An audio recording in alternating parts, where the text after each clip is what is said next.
dari kamar ada yang teriak. Sumpah ini abang, saya lihat dengan mata kepala, lidahnya udah keluar segini nih. Matanya udah putih, dia udah nggak bisa ngomong. Kayak orang kecekek. Itu kayak dicekek sampai lidah tuh udah kegantung di sini bang. Udah keluar bang, udah keluar. Terus kayak kita nanya, kenapa? Kamu kenapa? Nggak bisa ngomong deh. Aku refleks lah, ngambil tisu 3 lembar gitu cepat-cepat. Karena dia udah kayak cepat-cepat. Refleks tisu. Aku bilang muntah di sini nanti aku bersihin. Muntah silet bang. Tahu saya kasih nangka, kenapa tidak makan?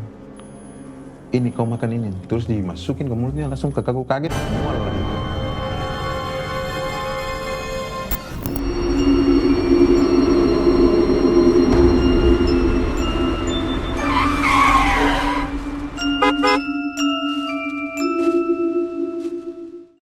Selamat datang di Tintin Numpang Lewat.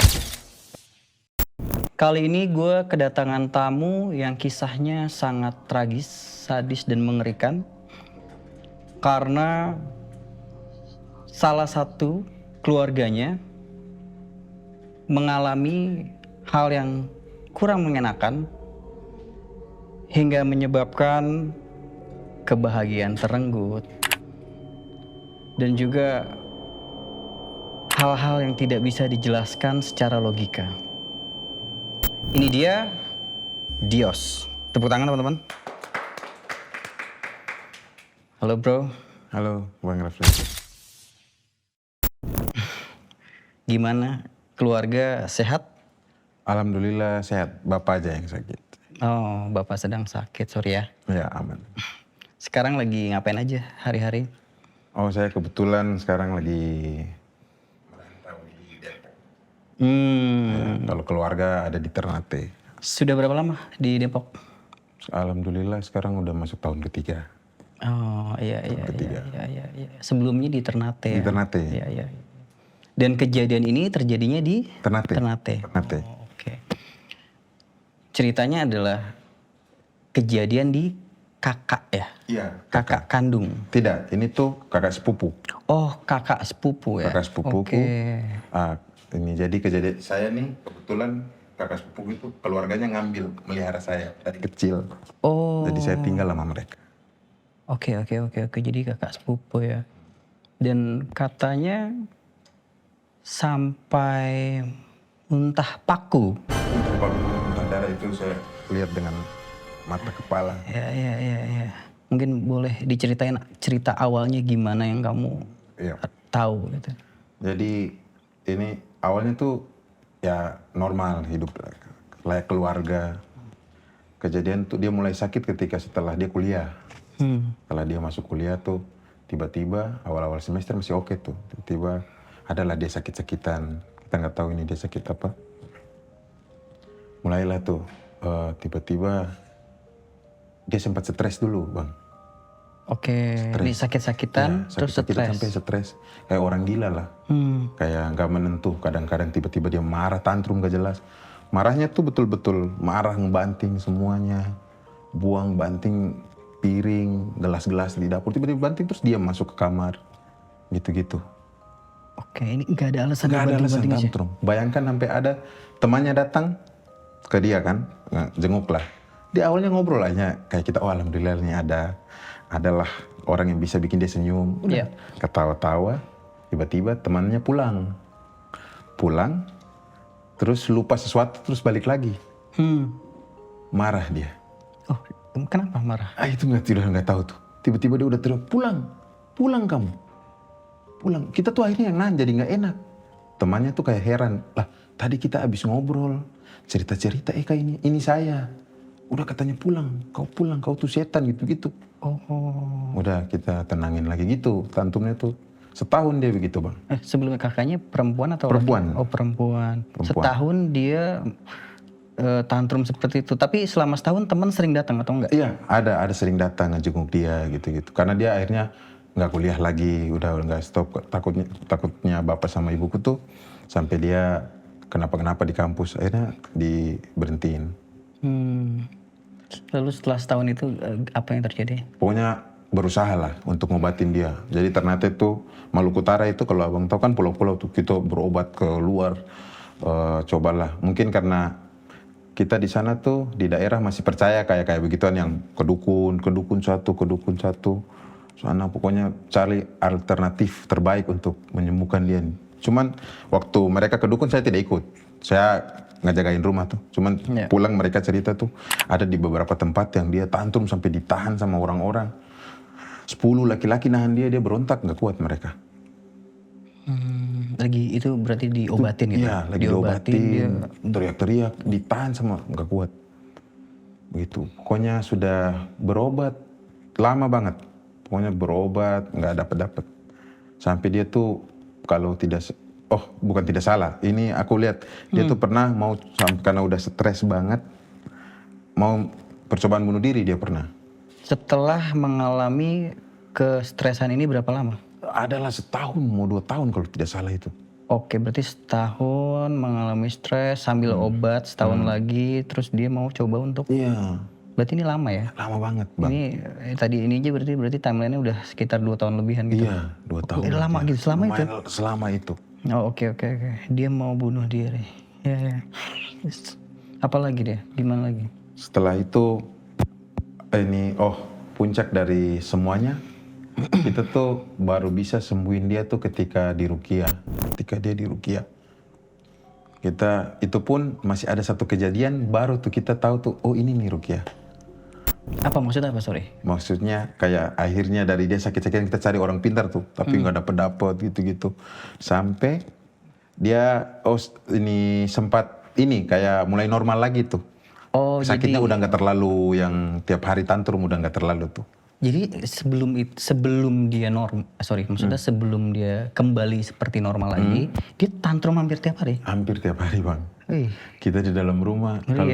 Kalau abang tahu Keramat Jogja, terus ada scene yang si ceweknya diam gini. Itu kita tiap hari harus gitu. Tiba-tiba lewat dia diam, tiba-tiba lewat dia senyum. Nggak tahu, nggak ngerti. Terus ya kita tahulah orang yang lagi gitu tuh kita tahu tatapan mereka tuh kayak kosong banget. Iya betul. Iya, kita mau negor takut gitu. Tapi kalau dia mau negor duluan udah dia ngobrol kayak Dios gini begini. Ya udah kita ajak ngobrol. Oh tapi ada kala di mana dia tetap interaksi aja gitu. Betul abangku, betul. Jadi terus gila, bingung banget sih ada di rumah bareng. Betul. Tahu-tahu ngajak ngobrol ini lagi bener nggak nih gitu kan? Makanya itu bang. Kita tuh pusing. Terus akhirnya ketemu Ruqyah. Iya.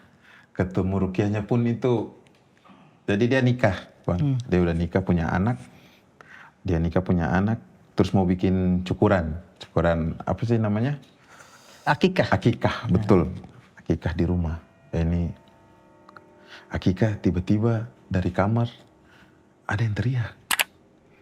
Sumpah ini abang saya lihat dengan mata kepala, lidahnya udah keluar segini nih, matanya udah putih, dia udah nggak bisa ngomong, kayak orang kecekek. Ini berarti dia begitu di acara akikah di hari H? Enggak, besoknya. Jadi ini lagi kumpul keluarga. Kalau di timur tuh kalau akikah gitu semua keluarga dipanggil bang.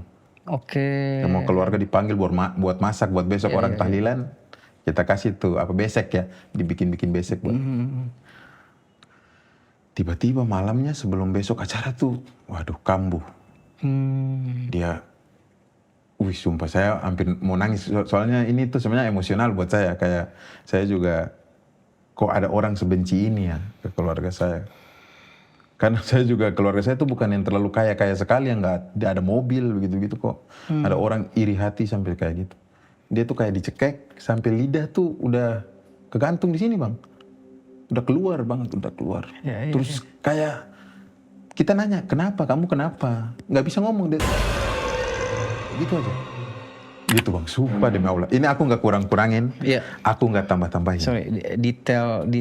Detail posisinya, gambarannya itu seperti apa? Maksudnya kayak apakah di kamar atau gimana kayak gitu? Jadi kita lagi sibuk-sibuk kan, tiba-tiba teriak di kamar dia. Kita ke kamar udah gitu, dia cuma telentang gini, terus gini. Gitu. Nggak ada apa-apa tapi kan? Nggak ada apa-apa. Jadi dia kayak dicekek sesuatu? Dicekek aja. Tapi lidah tuh makin manjang, makin kayak... Iya makin kayak susah keluar. Susah untuk masuk gitu ya? Iya, terus orang pada, kamu kenapa nih? Dia cuma gitu kayak, waduh, suaminya panik, serumah panik. Itu tuh hajatan tuh kayak udah, vibe hajatannya udah hilang, semua udah nangis ini. Wah iyalah. Karena mungkin ada yang orang mikir, wah ini sakaratul maut mungkin. Orang udah pada mikir, udah aneh-aneh. Bingung sekeluarga mau panggil dokter. Bingung, tetangga udah, bingung semua abangku. Akhirnya suaminya tuh baru kayak, oh coba deh, panggillah tukang ruqyah, Ustadz. Ustadz datang, aku ingat bang, Ustadz tuh dari lorong dia udah ngaji. Rumahku lorong gitu ngaji, berhenti, masuk. Ustadz tuh kayak istighfar masuk tuh, astagfirullahaladzim gitu.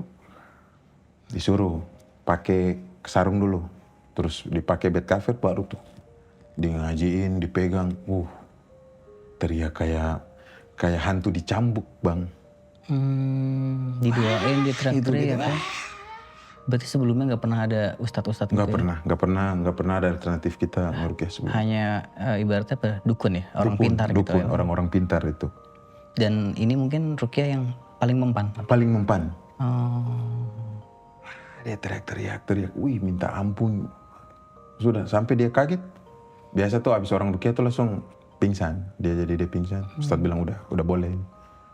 Ustadznya pulang. Dia bangun tuh nggak ingat apa-apa Bang Rafli. Dia kaget, orang ngerumunin dia kaget. Dia lihat kayak, kenapa kalian nggak masak di belakang gini katanya. Kayak nggak ada apa-apa. Kayak nggak ada apa-apa. Orang bilang, kau baru habis. Dia bilang dia tadi tuh ada bayangan hitam masuk ke kamar terus nindih dia aja udah langsung hilang tuh dia. Gila. Tapi Bang Rafli, itu bukan puncaknya. Orang yang nyerang dia datang hari itu. H-1 sebelum hajatan? Enggak. Apa? Datang setelah kejadian dia dicekek itu. Ustadznya pulang. Oke. Ustadznya pulang set nih. Ini aku cerita. Ustadznya pulang set. Tiba-tiba ada bapak-bapak datang. Orang kita nggak kenal dia siapa. Yeah. Yang jelas orang itu adalah tetangga dari suaminya. Suami kakakku. Jadi suami kakakku tuh kampungnya bersebelahan lah. Nggak sekampung sama kita bersebelah. Datang ke kita, orang ini kita nggak kenal. Aku ingat banget ketemu ibuku. Ibuku bilang, Anda siapa? Katanya, saya tetangga suaminya ini. Lah kok kesini kenapa? Dia dengan lantang dia ngomong, gimana keadaan anak Anda?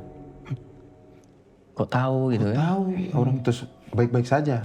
Suaminya datang, Om kenapa kesini? Tidak, mau nanya keadaan ini. Lah siapa yang ngabarin? Cabut. Ternyata usut punya usut, memang orang ini dikenal di kampungnya suamiku tuh orang yang suka santet. Sorry. Orang ini kenal sama kakakmu? Tidak kenal lah kan, kakakku baru pindah di situ, baru nikah belum lama, belum terbiasa sama lingkungan situ. Kenapa dia ngelakuin itu ya? Ya, kayaknya sih, kan kalau baca-bacaanku sih, karena memang suaminya tuh lumayan di area situ orang-orang adalah mungkin iri ya, kita nggak tahu nih. Gitu-gitu. Saya tidak tahu pasti alasan orang itu kenapa. Dan apakah hal itu sering terjadi di daerah sana? Kalau setelah itu sih, aku sering main ke rumah ini iparku ya, hitungannya di iparku tuh. Sering kata orang-orang situ sih, setelah aku kumpulin tanya-tanya tetangga, orang tahu bapak-bapak itu kayak gimana. Kayak gimana? Ya suka iri, pokoknya suka nyerang-nyerang. Kalau ada yang sakit-sakitan, orang pasti curiganya. Cuman kan kita nggak ada bukti, dia cuman lewat mimpi, lewat dikasih tahu gitu-gitu. Tetangga tuh udah pada cerita, Dios ini gini-gini. Tetangga orang udah pada cerita, cuman kita nggak ada bukti yang valid untuk mau kasih tahu. Kalau kita lihat dia ritual langsung tuh boleh tuh. Cuman kan nggak ada kan, cuman kirim-kiriman gitu loh. Ritual langsung juga kan nyerangnya nggak langsung kan? Betul juga. Jadi susah juga buat dibuktiin kan? Iya, betul. Iya. Susah. Apalagi kejanggalan yang setelah itu tuh dilewati? Iya. Jadi setelah itu kakakku sama suaminya tuh manggil aku buat tinggal di rumahnya. Karena anak mereka yang 2 udah gede dan harus nganter ke sekolah. Kebetulan waktu itu aku belum ada kerjaan. Terus kakakku bilang, udah kau tinggal sama aku, kau antar anakku ke sekolah, nanti aku gaji kau. Oh ya sudah, aku antar lah mereka. Di situ, tapi dia masih sakit-sakitan bang. Ya. Yang masih kayak tadi tuh, masih tiba-tiba kerasukan, paling kerasukan biasa. Banting-banting gitu. Iya, marah-marah nggak jelas. Tapi kita udah tahu nih, panggil Ustadz. Kebetulan Ustadz tuh dekat lah dari rumah. Oh sekarang udah bisa diatasi. Udah bisa diatasi bang. Panggil Ustadz, selesai lah masalah. Tapi dia paling benci bang. Gak suka dipanggil Nggak Ustadz. suka. Jadi kita panggil Ustadz, dia udah paling gak suka sekali. Tapi itulah kuncinya. Setiap panggil Ustadz pasti sembuh, sadar, udah normal lagi. Ada salah satu momen bang, suaminya tuh kerjanya, dia ada kerja lah. Tiba-tiba dia bangunin saya, Dios, kamu boleh tidak temanin kakakmu dulu? Aku mau keluar dulu. Oh iya bang. Kebetulan dia lagi gak enak. Katanya demam dia. Oh sudah, saya temanin. Temanin lah saya. Tidur, jadi dia tidur di kasur. Saya tidur di lantai pakai bantal aja gitu. Kayak temanin dia tidur. Kejadiannya pagi hari saya masih ingat banget. Tidur. Tiba-tiba kakakku panggil, Dios. Aku mual, mau muntah. Boleh ngambil ini enggak? Apa kayak biar dibersihin. Aku bilang, aku refleks lah ngambil tisu 3 lembar gitu cepat-cepat karena dia udah kayak cepat-cepat refleks tisu. Aku bilang muntah di sini nanti aku bersihin. Muntah silet bang. Itu nangis di situ saya bang, nangis kayak. Gila. Jadi silet 1 dipatahin 2, terus jadikan jadi 2 sisi, terus dipatahin lagi jadi 3 jadi 6. Terus siletnya tuh berkarat, silet yang udah nggak kepake sama sekali. Muntahnya keluar silet aja atau ada hal? Darah banyak banget. Wah, kayak, aduh, kayak gimana bang yang saya jelasin? Ya tuh waktu itu udah nggak geli lagi karena udah kayak nangis kayak aduh, ya Allah, aku sampai bilang ya Allah ini apa sih salah kakak saya kalau memang ada utang kah, ada apa, kalian apa sih yang kalian tidak suka, bilang aja. Saya tuh sampai mikir ini kalau nggak ada HAM, nggak ada ini, saya serang sudah. Atau saya sudah bingung. Waktu itu emosional saya nangis. Saya ngebersihin itu tuh sambil nangis bang. Iya lah pasti lah. Saya nangis, saya sampai bersihin itu semua. Udah, saya taruh. Pokoknya masih kepikiran tuh. Terus aku bilang, tanya kenapa?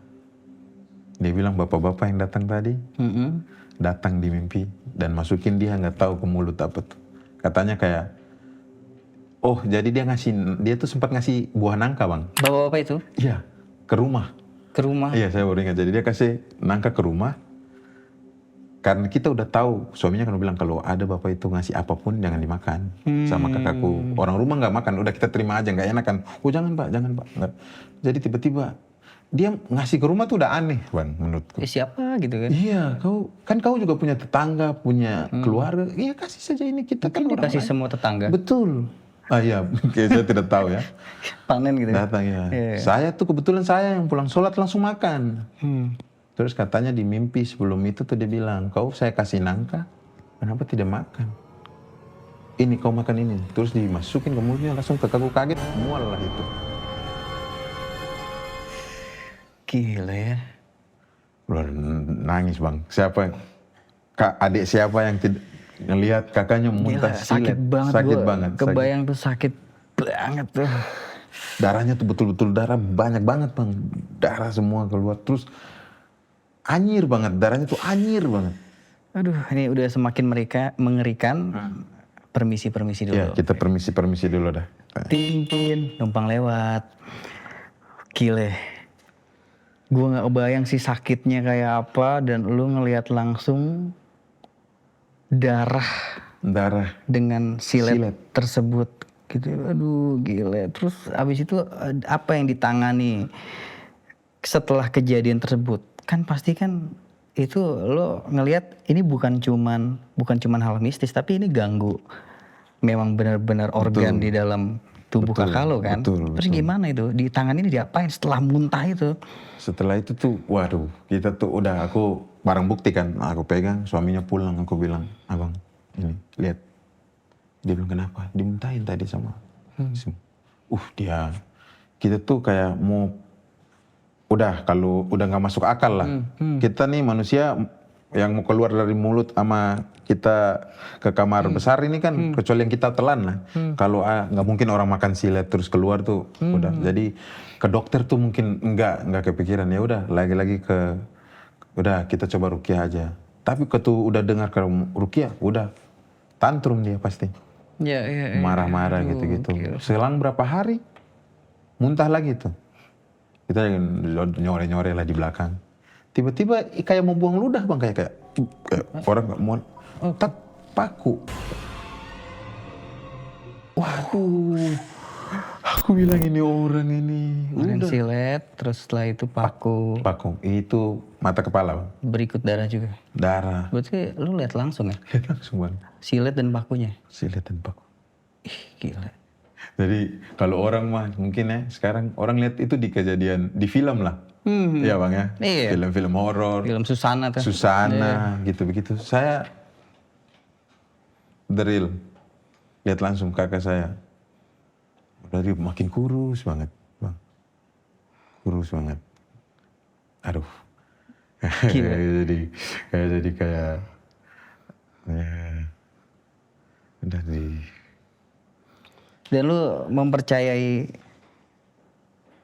itu karena santet. Awalnya saya sebenarnya tidak percaya hal-hal kayak begitu.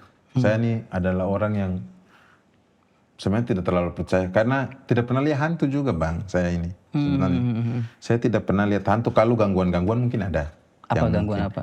Ya biasa ya, kayak ada yang lari bunyi-bunyi yang kita curiga, oh ini kan kita kan manusia tuh ada rasa tiba-tiba jalan di tempat gelap, bulu kuduk, ini kan. Penakut aja lu. Iya mungkin ya, penakut gitu-gitu.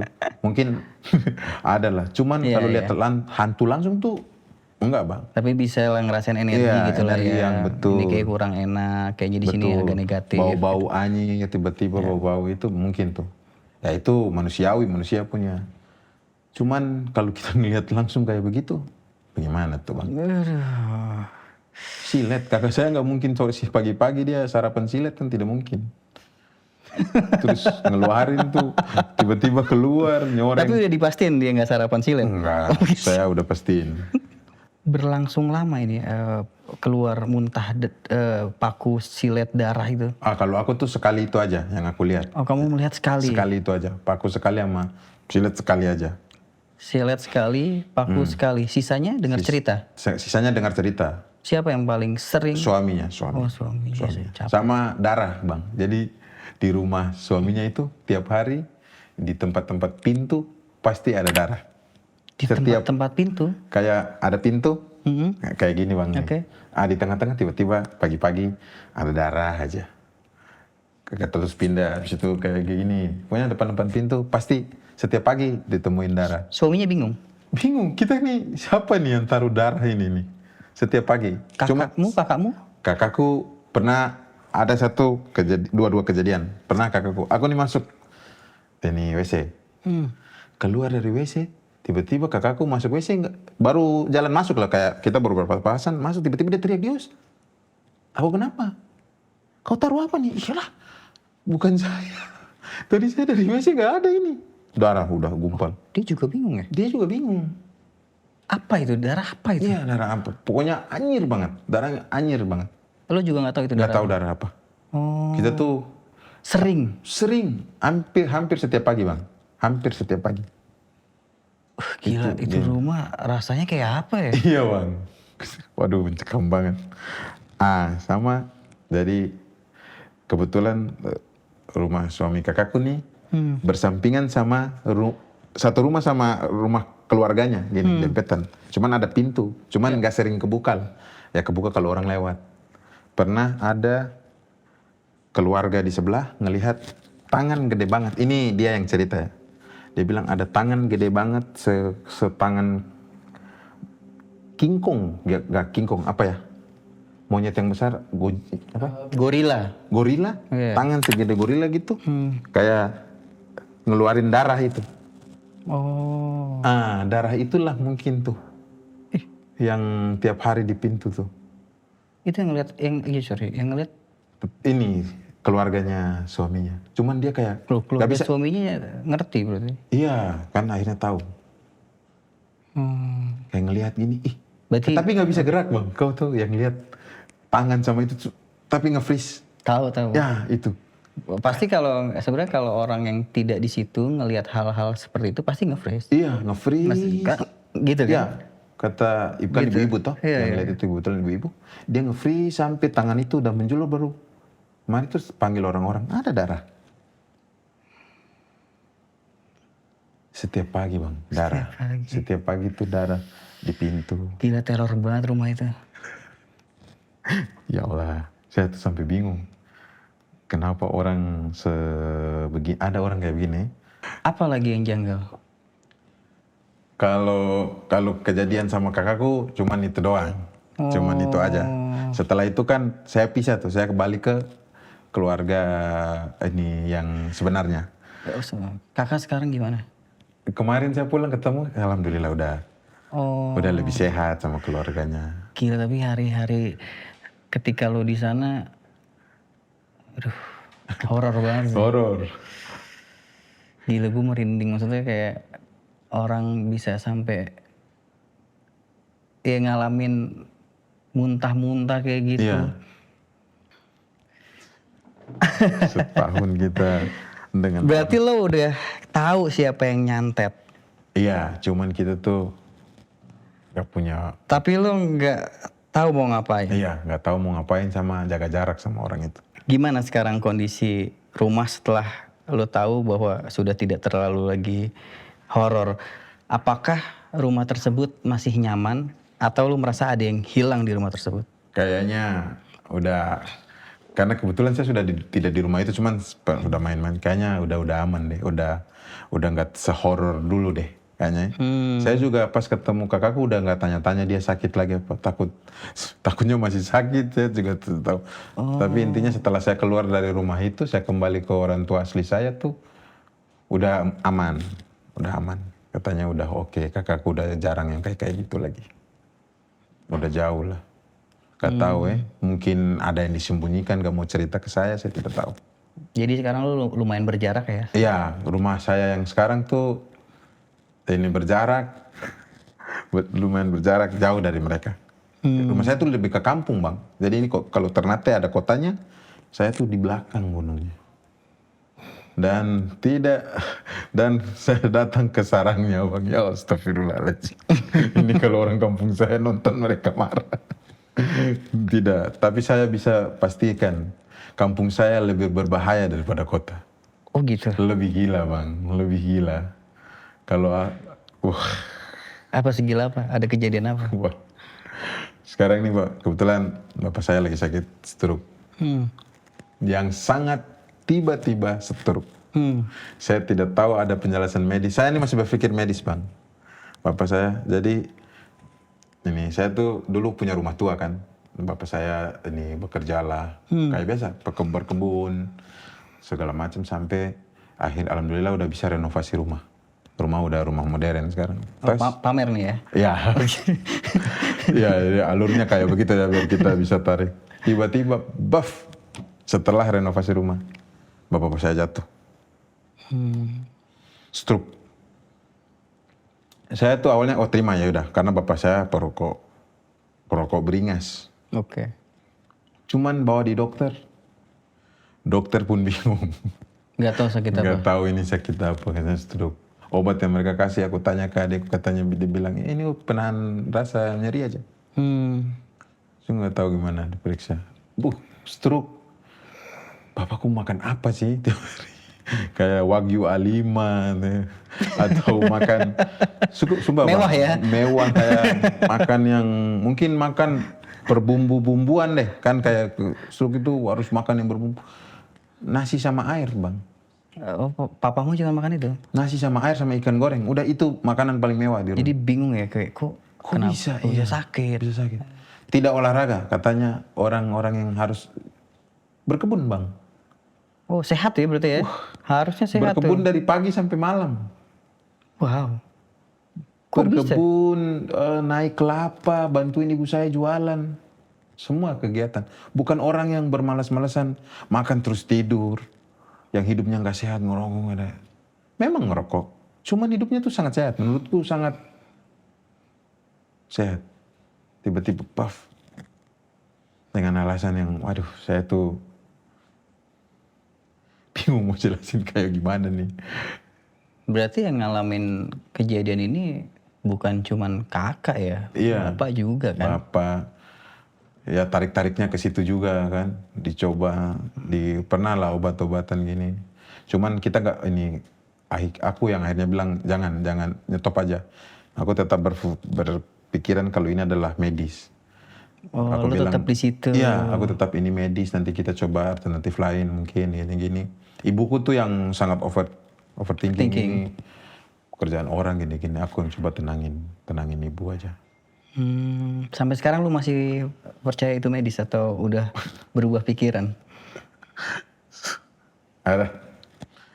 Ini waktu bapakku lagi, ini ada satu kejadian bang. Ya. Bapakku lagi berobat. Semua, jadi bawa adikku 2 orang. Adikku mereka bawa semua. Aku sendiri di rumah. Bang. Itu waktu zaman main PUBG. Aku pulang jam 3 malam, aku ingat banget. Aku pulang jam 3 malam. Main PUBG lah sama teman-teman pakai headset kan. Main. Sampai pagi, ketiduran lah saya. Ya. Jam pagi, kakakku sepupuku datang, ketok pintu, darah. Betul-betul kayak orang panik, bang. Bang, Dios, teriak. Bangun, aku tanya kenapa? Dia bilang, kau tidak apa-apa. Dia kayak pegang-pegang gitu, kau tidak apa-apa. Hah, kenapa? Aku bilang kenapa? Terus dia bertanya orang rumah kemana? Aku bilang lagi berobat. Bapak pergi berobat. Oh, kau sendiri? Ya. Dia bilang astagfirullahaladzim. Dia istighfar terus dia bilang, semalam ada orang di depan rumah ritual. Ritualin rumahmu. Kau tidak tahu? Gue keringetan ya. Iya, gak tahu. Astagfirullahaladzim. Saya bilang masa? Dia peganglah tanganku, dia cerita. Dia cerita semua. Sebenarnya malam itu aku pulang, ada ini anak-anak kampung di situ, 3 orang lagi gitaran. Aku sempat, mereka lagi gitaran santai. Nah, tetangga tuh bilang, mereka bertiga juga saksi bilang, ya Bang Dios. Mereka lihat cuman mereka takut kabur. Ada tetangga depan rumah juga lihat bang. Cuman dia tuh kayak, dia juga takut jangan sampai orang itu nyerang. Oh jadi di sana orang-orangnya juga nggak bisa ngatasin karena udah takut duluan ya? Iya bang, betul. Wah kalau gue atau gue tegur atau gue ganggu, ntar gue yang diganggu. Betul bang. Oh. Betul bang. Wah sulit juga tuh diatasin ya kalau Betul, mentalnya kayak gitu. mentalnya ya. kayak gitu. Tapi lo juga akan seperti itu? Kalau saya 50-50, kalau kayak saya rasa masih ini oke. Tapi pasti takut bang. Pasti takut lah ya kan? Pasti takut. Sorry, ritual yang dilakukan apa sih di sana? Pokoknya ini menurut kasihan depan rumah saya, dia bilang orang itu tuh kayak ngendap-ngendap di got, terus kayak ngelirik-lirik, terus bikin gerakan-gerakan aneh. Iya, kayak ngendap-ngendap gitu, terus. Enggak, lu pernah lihat nggak? Nggak pernah. Oh, Saya nggak pernah ini lihat. dari cerita aja? Iya, dari cerita aja. Terus si tetangga tuh kayak mau ngambil batu biar ngelempar, biar kasih kode. Ini ada orang lihat, ada orang loh ini. Cuman bapak dia nyari-nyari batu, katanya dia saya juga tidak bisa apa-apa. Pokoknya jelas pokoknya intinya dia lihat ini ritual. Ini dia mau main nakal ini, mau ini isengin orang rumahnya. Dan alasannya setelah lu telaah hanya ngetes ilmu. Saya tidak tahu. Ini sumpah bang. Hari kejadian itu orang rumahku yang lagi berobat tidak tahu. Tapi tiba-tiba ibuku nelpon. Halo Dios, aku bilang kenapa? Semalam rumah kenapa? Aku bilang siapa yang kasih tahu? Katanya jam 3 persis orang itu ritual. Bapakku tiba-tiba dari yang tangan kiri nggak bisa gerak, berusaha untuk bangun, buka semua pintu, terus terus teriak, Dios, Dios, Dios. Ibuku heran, Dios kenapa? Dios, Dios, kayak bilang Dios di rumah, Dios ada sesuatu yang Ya, datang. seperti ada pesan ya. Betul. Jadi sinkron bang. Iya, iya, Katanya, Dios, Dios. Terus ibuku tadi malam bapamu tiba-tiba bangun jam 3 malam, buka pintu terus teriak-teriak namamu. Kenapa di rumah, kenapa? Aku ceritain, ini tadi ada kakak datang. Bilang semalam ada orang ritual rumah, di depan rumah. Dios, Dios. Makin panik aku. Tapi lo nya baik-baik aja. Aku baik-baik aja. Oh, alhamdulillah ya. Alhamdulillah. Mungkin lo kuat ya. Tidak tahu ya. Tapi lo Bang. tahan santet bro. Harusnya tuh kalau aku melihat teror itu harusnya kena ke saya. Kayaknya mereka mencoba ya. Karena setelah kejadian itu lumayan rasa, oh ini mereka teror saya ini. Pasti teror saya. Ngeri banget ya. Iya. Ada, dan semenjak mereka pergi itu berobat, ada 1 ekor ayam tuh. Gak pernah, di rumah kami tuh jarang ada ayam tidur di rumah. Di atap rumah tuh jarang. Tiba-tiba ayam itu sering banget tidur berakin di dalam rumah. Ini kayak udah aneh nih. Aku lempar, aku usir. Oh kalau di sana ada seperti itu dianggap aneh? Iya, kayak aku kayak nggak pernah atau ini ayam tuh gak tahu ya. Pokoknya aku kayak ngerasa ini kayak kiriman, aku lempar aja. Oke, kiriman. Iya kayak kiriman, ini mau ngapain nih? Tiba-tiba pulang ada jam 3 malam bang.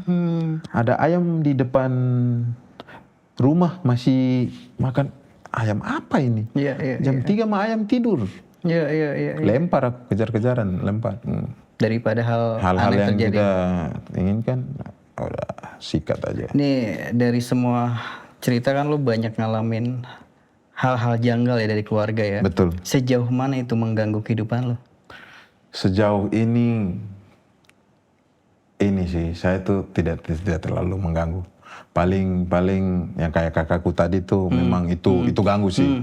Kita harus berinteraksi dengan orang yang tiba-tiba baik. Kalau yang di rumah sama bapak nih, ya masih coba untuk sekarang tuh mungkin lebih ya, mungkin ini kita nggak usah sehujun sama orang, gitu-gitu aja.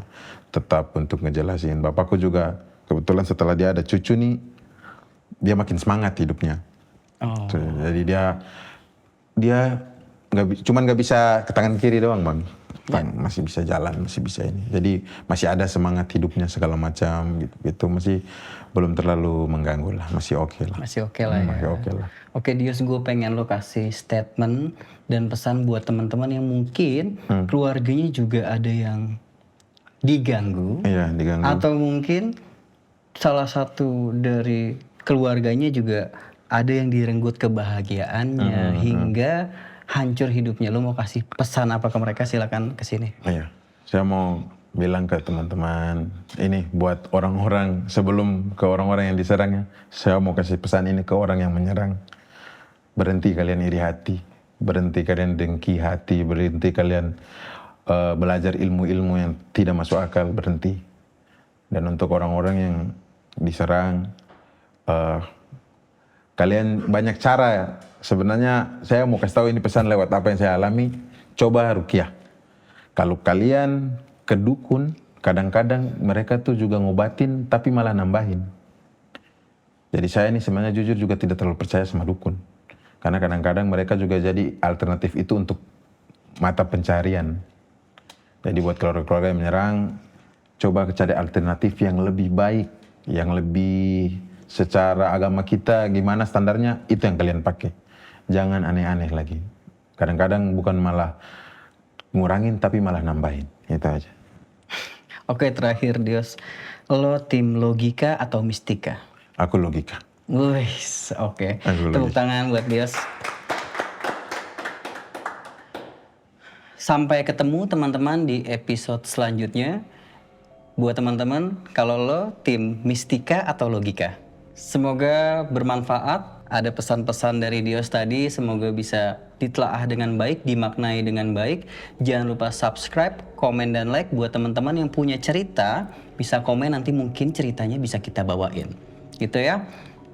Memang pasti sedih ya, kalau gara-gara hal mistis, hidup yang bahagia bisa terenggut, bahkan mungkin nyawa.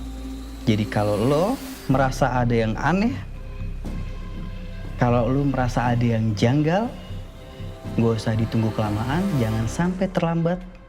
Cari tahu. Dan jangan lupa permisi.